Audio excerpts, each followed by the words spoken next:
I wish I had it when I was a kid for sure. We just put I our know, clubs right? away. I know, right? Yeah, but they're popping up everywhere around here. Welcome to the Junior Golf Podcast, a podcast dedicated to helping parents and juniors navigate through the journey of junior golf. From fitness to mental coaching, we cover it all on this podcast. Here's your host, Ro Thompson.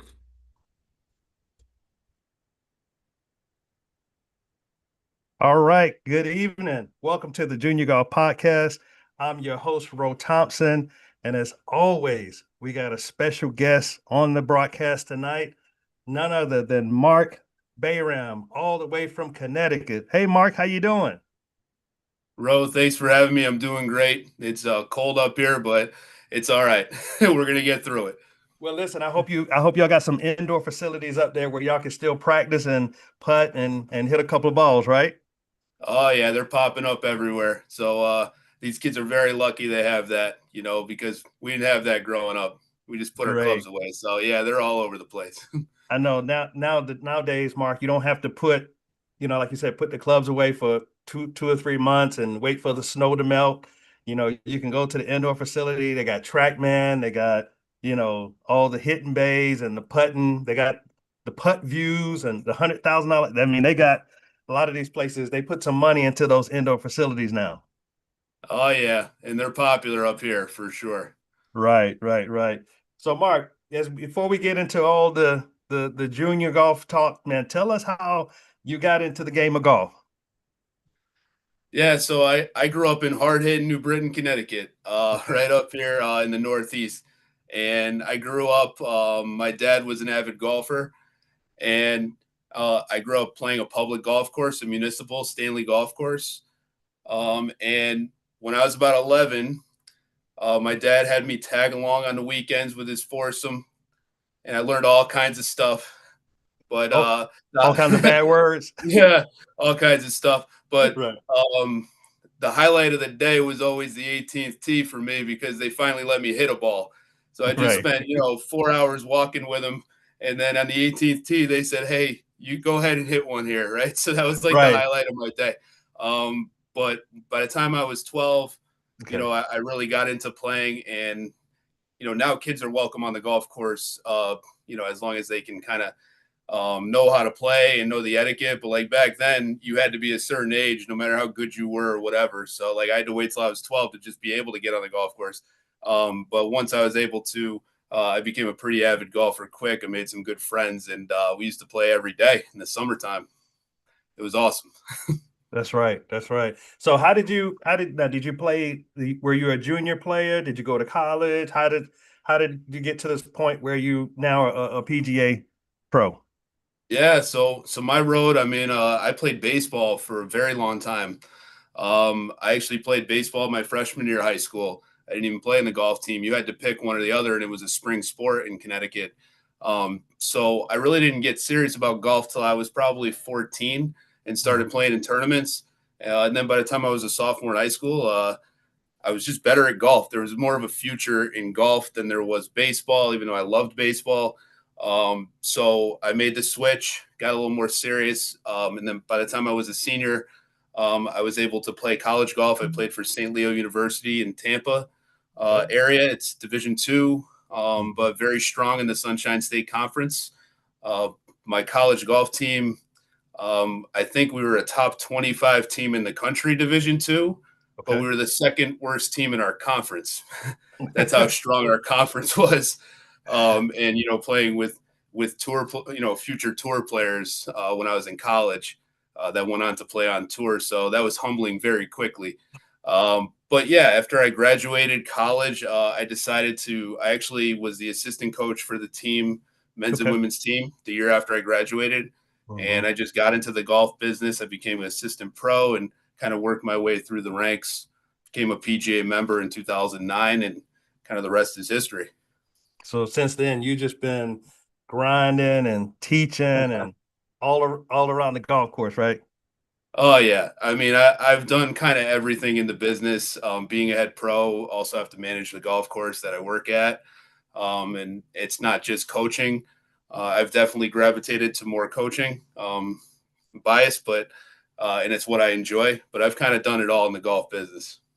That's great. That's great. So before we get into I think I know you got two boys that you're managing, I call them dadager, you're the dadager, the manager, you're trying to navigate their golf career. Before we get into all that, let's talk about some junior golf stuff. So let me ask you this. When a junior golfer is struggling, let's say to make contact, what is your go-to drill to get them like back on track, to get them, you know, unstuck?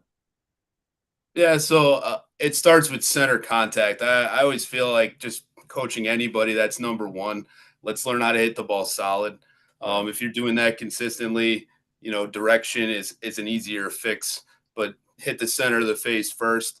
Um, I guess a go-to drill would be something as simple as putting two alignment sticks down the target line, Okay. one on the outside of the toe, one on the outside of the heel of the club, Hmm. and even without a ball, just coach the kid or whoever the student is on how to swing through that without hitting the sticks. Then you can add a ball. Um, just something that, obviously, if you don't hit the sticks, you're probably going to hit it in the center of the face. You might hit it low or high in the face, but it's going to at least be in the center. So it just kind of betters your chance of making good contact. So that's a good go to drill. But it's all kind of specific to the student, anyways, and what their issues are. But ultimately, you want them leaving a session confident. So you do whatever it takes. Good, good. Now, Mark, are you more of a visual teacher, or are you more of a video go to and pointing and showing, or what's your teaching style? I mean, I honestly just kind of adapt to the student. Okay. I coach a variety of junior golfers, and I think something that a coach, if they're really good, they can adapt to any personality. I have kids that they talk the whole lesson and they won't shut up and they just want to keep talking, right? And Right. that's their personality. Then I have kids I'll give a Right. lesson to, and they might say a couple words, right? But you kind of have to adapt to their personality type. And, there's some kids that are very analytical. They want to know the numbers, they want to Hmm. see the visuals. Indoor teaching is kind of nice because you can automatically just see the video on the screen you're hitting into, um, which is nice to show them what's actually happening. Yeah. But there's kids that are field players and they just want to feel something different. So I just think you adapt to the student and their personality type. I don't have a specific one way of doing things. I just want to teach pretty much anyone how to just play better. There you go. Now, Mark, what age would you say would be a good age to go from? You know how you hear all the time where people you hear people say just swing hard and things will work out. Later on you can kind of manage it later. When do you feel like is a good age for a junior golfer to go from just swinging hard to now looking at the numbers, understanding the swing plane, the swing paths? When would you say is a good age to really lock in on that? I mean, I kind of feel like both are important right from the get go. Gotcha. I think that, yes, I like kids, especially like younger kids, swinging hard and being athletic and not getting too caught up, in movements. But at the same time, I want you to swing hard, but also try to make good contact at the same time. I think they're both equally important. So I don't think there's something that you maybe change to like Mhm. mechanics and just focused on that. I think it's always going to be swing hard, hit it solid, and you got to do those two things. And if you do, you're going to do okay. Gotcha, gotcha. Now let's switch gears for a minute. Let's go from lessons to equipment. How do you feel about um making sure that the kids are properly fitted? Do you think that's an important aspect of a junior golfer's development? Yeah, I mean, there's two kind of big mistakes I see made. Okay. Obviously, junior golf is an investment. You're going to spend money. You can Your say that kids, again. your kids growing. You're playing in tournaments. You're getting lessons. You're buying equipment, and it can seem Ooh. a little overwhelming. I think all sports are kind of that way now. Yeah. But basically, there's two big mistakes I see made out there, and that's when you buy clubs that are just too long or too heavy. Right. for your junior golfer and their size, they tend to struggle. If they're too heavy, they're going to chunk it a lot and it's not going to make good contact. It's going to feel like they're swinging a log, Right. and if it's too long, that's a challenge as well for a junior golfer. So, I mean, yes, you do have to kind of adjust. If there's a growth spurt, you probably should get a different set of clubs and maybe get fit for length and all that. Mhm. But I don't think it's something you have to do every time your kid shoots up 3 inches. You got to go get a whole new set of clubs, Right. because I know I'd be broke if that were the case. But I just think that the two Yeah. mistakes you don't want to make are too heavy and too long for equipment. Yeah. So what would you recommend, Marcus, in terms of how often a parent should check that kind of stuff? Now, we do understand there's a difference between a high level and an okay level junior golfer. But let's say we're talking to high level parents. How often should they get that stuff checked? Yeah, I mean, when you're talking about the higher level and like kids that are maybe 16 or 17 or 18 years old, Yeah. it could be a yearly thing just to get checked, right? Like it could be at the Hmm. beginning of your season just to get checked. It doesn't mean you need to get new clubs. Right. It's just kind of like swings can change and develop differently at that age, and that's Yeah. where it's kind of important. I mean, anything younger than that, every 2 years kind of works. And the junior equipment that's out there is awesome. I think Hmm. when they get a little older, maybe 13 years old, they can look into getting a real set, like one of the bigger brand name sets. But before then, just go with the usual junior golf equipment, and just the kids need to learn how to hit it properly. That's the most important thing. Right. I've seen that before. I saw some guys asking most recently, man, should I go get fitted?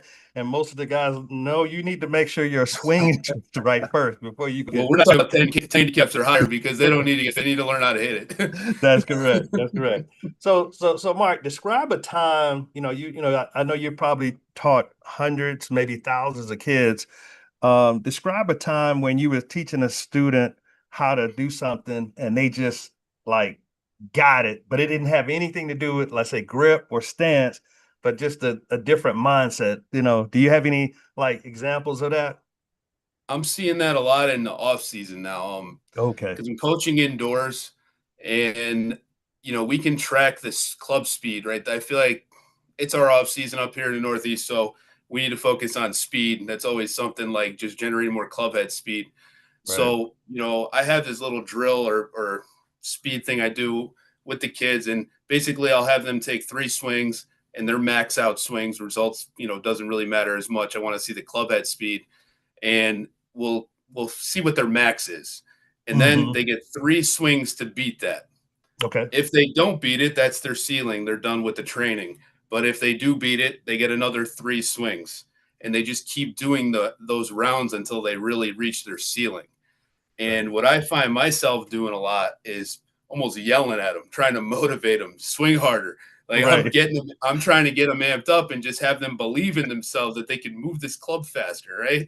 And a lot of them do, just by Yeah. just being pushed a little bit. So I think that the kind of aha moment is like the belief in their abilities, right? And that's what I'm trying to get at them. Yeah. Hey, Mark, I'm laughing because I went to go buy some clubs one time, and there was a guy, I'm sure he was a PGA pro or whatever, and he, it was just a golf store, and he said, "Man, swing hard. You swinging like a girl."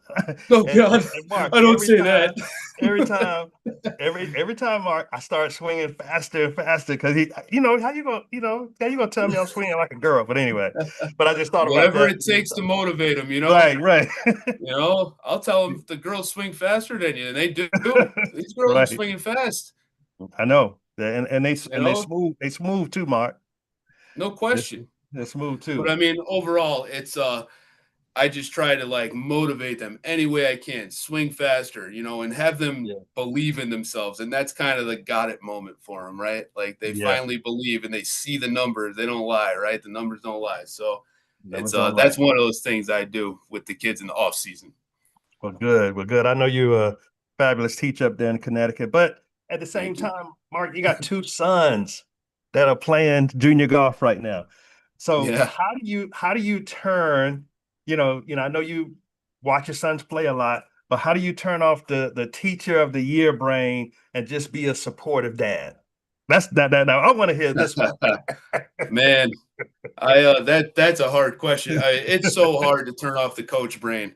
Yeah, yeah, This is what I do for a living, and I right. got kids. I struggle big time, right? And I've had some stories and mistakes made, right? When they're, I will say this: I'm very thankful when they were younger. I kind of Yeah, learned, listen, you're dad, you're not coach. Like, don't even try to be, you know, like just don't go there with them. And I learned that when they were young, especially my older one. And basically they know that I'm there for them, right? yeah, If they want to come to me as dad and I'm coach too, like they want to come to me and ask how to do something, right. obviously I'm going to be there for them. I'm going to tell them what to do. It does happen time to time, right? Hmm. But also, I've told them I will respect you if you just tell me to stop.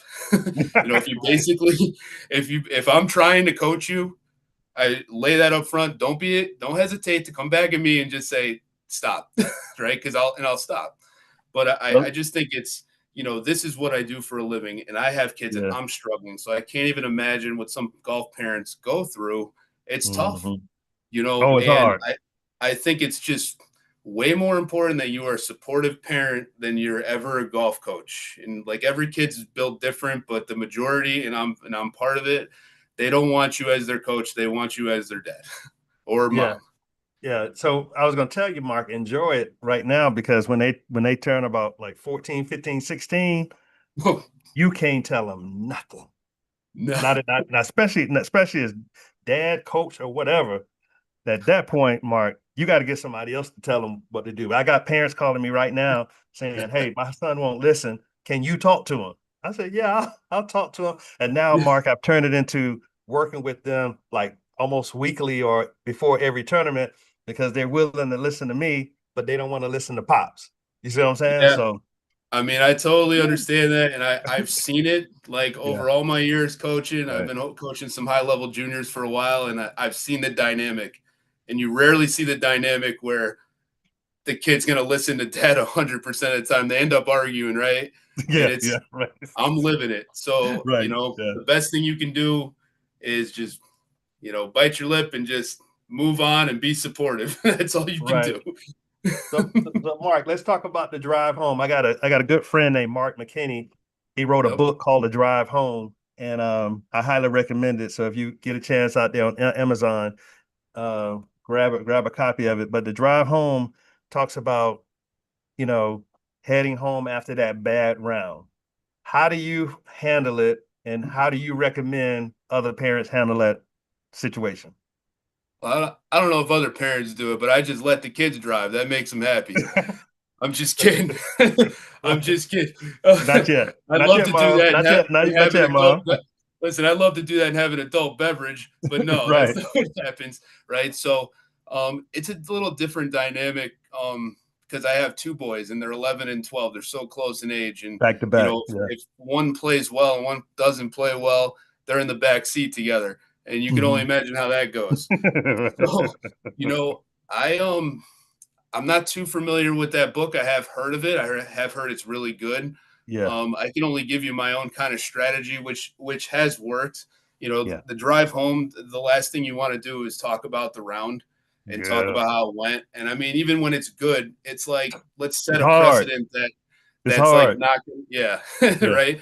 So my strategy is I try to talk about something that's coming up, right? I try to like talk about something that's going to happen in the future that I know they'll be excited about. It could be a tournament coming up. It could be that, but it could Hmm. be as easy as like, hey, we're going to go home and, we'll clear out the driveway and you can shoot hoops. Like it's going to be something they can look forward to rather than talk about what's just happened. Right. Right. So like I try to just make sure that drive home, like, hey, let's do something. Let's talk about something we're coming up, a vacation or a sports camp you're gonna do, or whatever it is, something Right. in the future.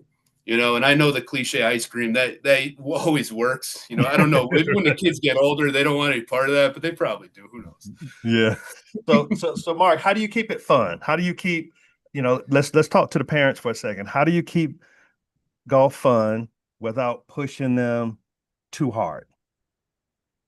Yeah, I think with junior golfers, they tend to need the socialization. Mm-hmm. Like they play with their friends, they want to do it. Or if their friends are around, they want to do it.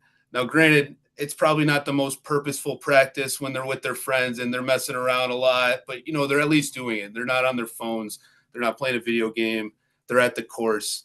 Right. I think the social aspect of it is super important to motivate them. And you just hope that creating that fun environment that eventually when they get older, more mature, like they're going to want to go on their own because they love the golf course, right? And they weren't Mm-hmm. forced to go there. They weren't pushed by a parent to go there Right. at a young age. So I just think that a lot of these kids play the local tours, and like it's important. You meet new friends, families meet new friends, and like you get these kids together. Just even if it's chipping and putting, and then going and having dinner, like you get them together for that stuff. Right. That's good. Good tips for not pushing them too hard.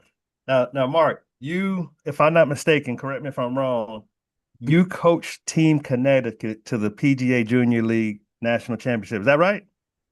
Yes, that was the greatest golf experience I ever had as a coach or a parent. Like it was Wow. awesome. Tell, I Yeah, mean, tell it me, really tell me, was. tell me about that experience because I know y'all had to do some traveling and you had to do some winning and might have I won by know. one or might have dominated. Give us the backstory about that experience. Yeah, I'll try and move through it quick, but basically, Yeah, we got a bunch of local kids. They're all friends, yeah, parents know each other, form the team. Um, we actually had two all-star teams. That's how many kids we have in our program, right. and just a lot of good kids and good families. So in Connecticut, I think every PGA section they have a championship. We Mhm. won the Connecticut championship. That qualified us for the regional, which Okay. is teams from all over New England and New York and Connecticut. So we played that. We made it to the finals, and we played Bethpage, who had a Mm, very, very strong team. wow. And it was just the level of like sportsmanship was amazing because in the team environment, and you have a chance to make nationals. I mean, there's a lot of pressure, a lot of stress. I give kudos to the other coaches at the regionals. Like it was really a fun environment. And I know there's always a winner, and it happened to be us, but like the sportsmanship at that junior league was just awesome. And yes, we did play Bethpage, and we came down to the final hole with the final group.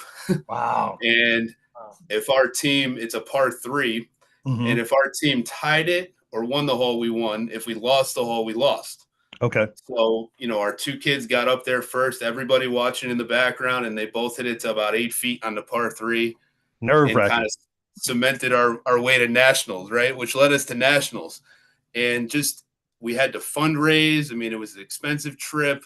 We're Yes. fortunate the community kind of came together here in Connecticut, and Hmm. we're able to go and experience it. And it's just something I want to go back every year. It was that good. I know that's You right. know, And where'd y'all end up playing the national championship the national championship was at PGA Frisco, in Texas? where I believe they're going to have the PGA championship in the future in Texas, there, Dallas area, Texas. Okay. And And that was on TV. Wasn't it televised too, Mark? yes, it was on ESPN. Yeah. So Yeah. there's just so many great memories, that we took away from that trip. And again, it's like we showed up to Texas and we realized we had the youngest team there. Wow. Um, Junior league, you play a variety of tees based on your age, and we Right. had like six kids that were on the young tee, but like they were at the farthest tee for their age, and they were the youngest. So like it just means that we have an opportunity to maybe go back, work hard, and get there again, and Yeah. they'll be experienced. But like again, even if I never went back, I can always just remember that time. And it was awesome to also have a couple kids on the team. Like my two boys were on the team, Hmm. which is just a whole different dynamic, right? That's even that's So even better, right? it was better, but Yeah. it could have been worse. Who knows how they act? But Right. like they were great. And again, all the families, it was just a tremendous experience. So if there's any coaches out there that are coaching a team, do whatever you can to coach up your team and get them there, because they'll never forget that experience for sure. Great. That's awesome, Mark. Now, Mark, before we get into a couple of rapid fire questions to close out our broadcast today, um, describe to me what you feel like the state of junior golf is right now. Yeah, junior golf is huge. Obviously, since the Yeah, pandemic, I mean, it's yeah, to a different level. it's crazy. Um, yeah, and there's tours everywhere, and like Yeah. for all different levels, which is great. And I mean, let's face it, there's kids out there that are playing golf. They're not going to play at the highest level competitively, but they're going to love the game, and there should be opportunity for them as well, right? So the game is in a great place for junior golf. And like my big thing is I'm interested to see maybe 10 years from now, all these kids that are playing right now that are, 8, 9, 10 years old, like they're going to be still playing when they're in their 20s. And I mean, golf, I think, is just going to grow year after year because of how big junior golf is. It's like, our job as coaches is really not just to coach the elite players, but also coach all players and, create a game for a lifetime for them. Right. So Mhm. it's important. And I think it's in a good spot right now, really.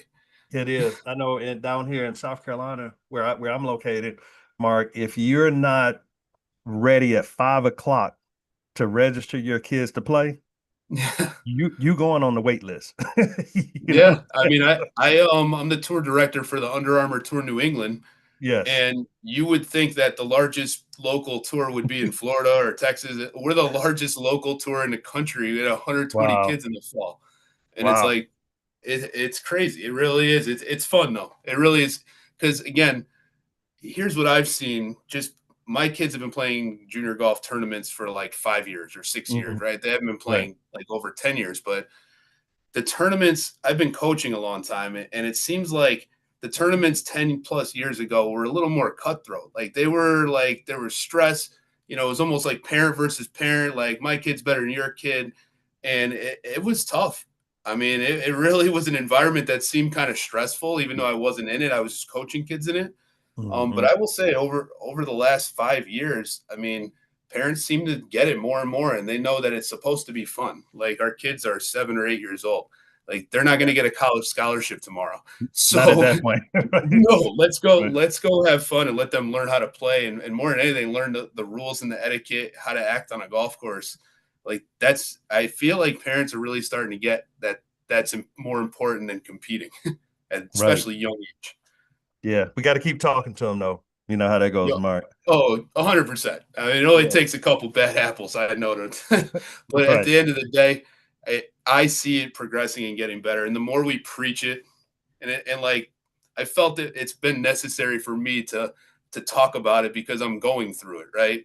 So I'm not Mhm. only coaching it, but I'm also a junior golf parent. So I try to help the other parents as well anytime I can and try to set the example, because it's only going to better all the kids if they get along, they're having fun, they're all going to develop quicker and be better golfers. They're going to be in an environment they want to be in versus not. So That's right. that's my thing. There you go.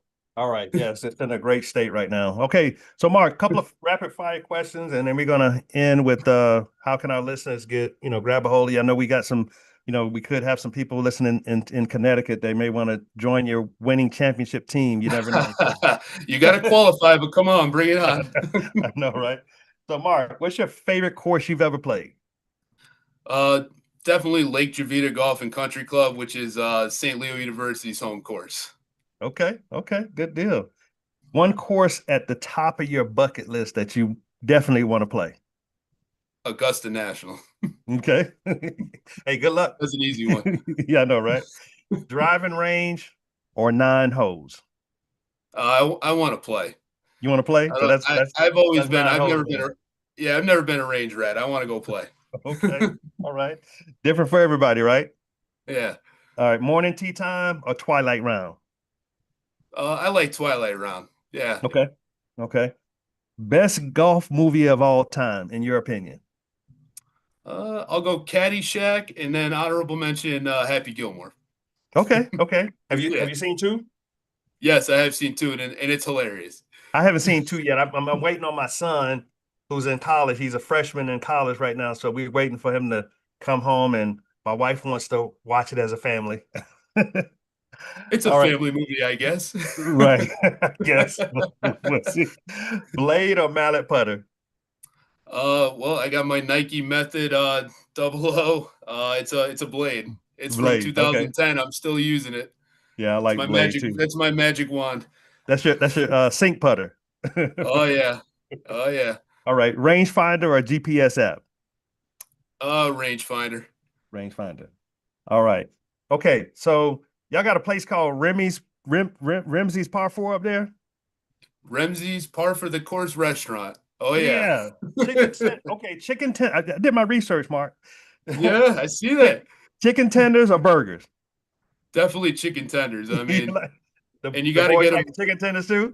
You got to get them Ramsey style. And the only way you're Okay. gonna find out what that is to come up I gotta here. come up there. Okay. Okay. It'll be worth Okay. I gotta make it up there then, Mark. it. All right. And I was going to ask you best post round snack for the junior golfers, and I was going to say I already know it's probably chicken fingers, right? I mean, I'd say chicken tenders, but if you're going out, maybe a milkshake. Okay. That does a Okay. trick. All right. One rule in golf that you would definitely get rid of. I'd say grounding the club in the bunker. I mean, I feel like Okay. you should be able to ground the club in the bunker. It's a little confusing and it brings up controversy when somebody gets close. So let's just let people ground it. It's hard enough. Hard enough, right? All right. Travelers Championship or the Masters? This one hits home a little bit Oh, because I know it does. They listening to you too, Mark. in And the Travelers. 2007, yeah, in 2017, I lost in a playoff to qualify for the Travelers. So What? yeah, I lost in a playoff. I actually had a 3-shot lead with 2 holes left in a big tournament, and to qualify, and I lost. So sensitive subject. We're going Masters. Oh, Mark, I feel for you, man. My son, he's in a qualifier for his first Corn Fair event in May. So I know he needs to have a great day. That's all. Yeah, he will. He will. I'm sure All he's right. got the right attitude. Yeah. All right. Dream foursome. Who's in it? Uh, Definitely the 2 boys and my dad if he was still alive. There you go. That would be our That's a good foursome. foursome right there. Oh, 100%. All right. St. Leo or Connecticut golf? I got to go St. Leo. No offense to my Connecticut people out there, but there's like 2 feet of snow on the ground out there right now. Right. So I'm going to St. Leo, Lake Trevita all day. Okay. All right. Your listeners gonna be a little upset with you when they hear this, Mark. But anyway, so All right, Mark, they just gotta look outside. They'll get it. right. So never snow on the ground, Mark. Oh, it's brutal. Mark, so how can our listeners, man, get in touch with you on social media? Yeah, you can go to pgacoachmark.com. That's Yeah. the website I have, but also PGA Coach Mark on Instagram, and it's Mark with a C. Check me out. I got some pretty funny content on there. But you may have to follow my knucklehead son. He's got it now too. He's turning 13 and he thinks it's the coolest thing in the world. So you can follow him too if you want. But PGA Coach Mark is my handle on Instagram. Gotcha.